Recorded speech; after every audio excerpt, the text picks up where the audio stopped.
Dünən sosial şəbəkələrdə müzakirə mövzusu olan qarğıdalı çubuqlarından çıxan siçan barəsində süjetimizdən sonra həmin şirkət bugün ailəsi açıqlamalar verdi. Müsalə xanım Məmməd qızı şirkət nümayəndələri ilə görüşüb və məsələnin təfərrüatları ortaya çıxıb.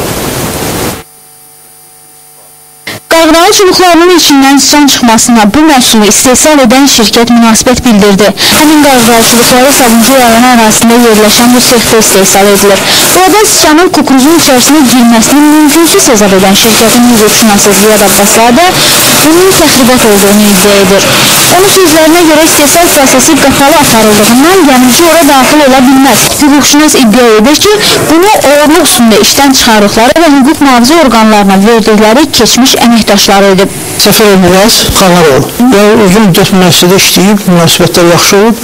Sonra müəyyən olun ki, müəssisənin fəaliyyətində bir çatışmazlıq var. Yəni gəlir kifayət qədər deyil.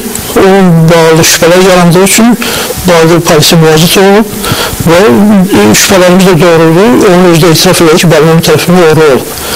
Görünür ki, bunun şəxsi qərəzli münasibətində doğan fəaliyyətidir. Yəni başqa yerlərdə təşkil edib, bu internetə verib. Həmçinin buranın daim dövlət nəzarətində olduğunu və mütəmadi yoxlamalar aparıldığını deyən şirkət nümayəndəsi faktla bağlı da hüquq mühafizə orqanlarına müraciət etdiklərini dedi. Xatırladaq ki, sosial şəbəkələrdə Tıxtıq xanım qarğıdalı çubuqlarının içərisindən ölü siçan çıxması ilə bağlı şəkil yayılmışdı. Şəkli yayanlar ölü siçanın uşaq bağçalarının birində satılan qarğıdalı çubuğunun içindən çıxdığını bildirmişdilər.